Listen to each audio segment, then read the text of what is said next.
Woohoo! Woohoo! Thanks, guys. Thanks, guys. All right, shut up. You ever notice that cunts are usually the angriest about being called cunts? It's just an observation I made. People tell me I shouldn't open up with shit like that, but fuck them. Sometimes I think that maybe Obama got elected because a bunch of illiterate rednecks are in the voting booth. They're like, B-A-M-A...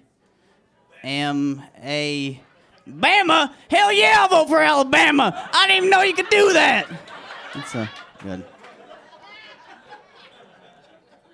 So 420, that's the weed holiday. Fuck yeah, right? People don't know though, 421 through 429 is the meth holiday. 'Cause you can't do all that meth in one day, right? They do, they think it's one day with the tinfoil over the windows. It's hard to tell the passing of time. I don't get laid a lot, and I think I'm fairly attractive, which is worse. It makes it worse, right? Like, if I'm ugly, she wasn't fucking me because I'm ugly. That's simple. I can accept that. But this means girls aren't fucking me for my personality, and I don't know how to deal with that. It's true. Women are good judges of character. That's because I'm an asshole. I drink a lot. I make poor decisions. I get defriended on Facebook a lot. Like this guy, he posts this thing, make sure your kids wear life jackets. Kids don't float. So I left the comment, well, they do when they're dead. Because that's just factual. That's what happens to dead bodies, you know? Yeah, he's not my friend anymore. He ended that one quickly.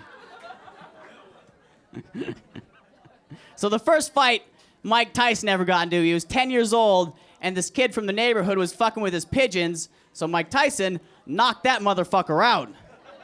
And to us, that's the first guy Iron Mike Tyson ever knocked out. But to them, dude got beat up by the pigeon kid. And that's fucking embarrassing. You're gonna have a rough high school life with that moniker. You know? Good. So I'm listening to this 911 call. This guy, he put one bullet into his revolver.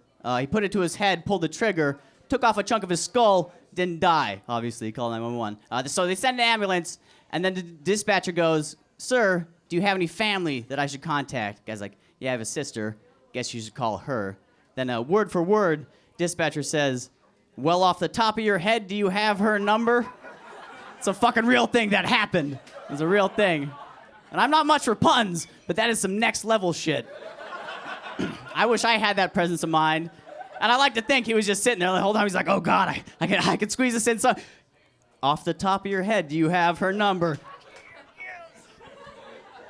And then he high-fives some other dude. Okay, I'm done with that.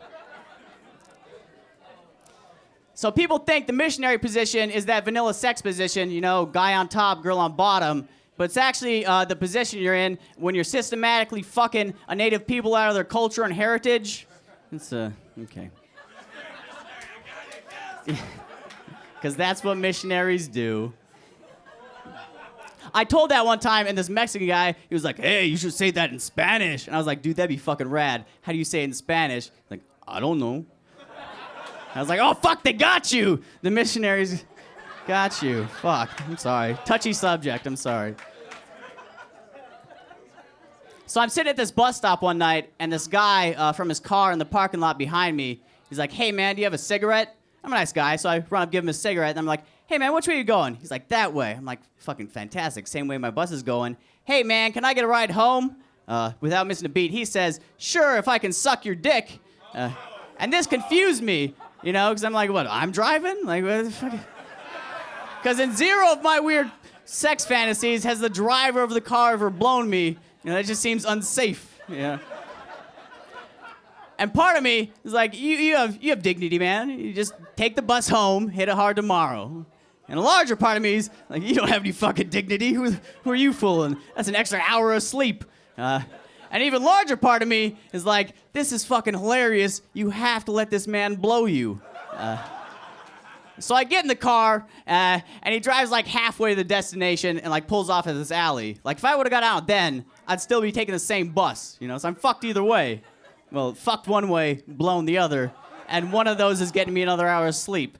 So I stay in the car, and then it becomes real to me that I'm about to get a blowjob from a fat, bald Mexican dude. Looks like he has a stack of hot dogs glued to the back of his neck. And I never imagined that to be my first gay experience. And then I realized that I've never pulled out a flaccid dick for a blowjob before. That just seems rude, you know? So I'm doing some mental exercises, tits and ass. It was working, you know? I had like a half chub going. But as soon as he pulls it out, like as soon as it touches his hand, it's like a vampire to sunlight, you know? It's like a pouring salt on a slug. It's collapsing in on itself like a dying star. And that's how I know I'm not gay. Like most of you people just figure, I've done the research. Okay, that's my time. I'm Zach Wiseman. You guys have a good night.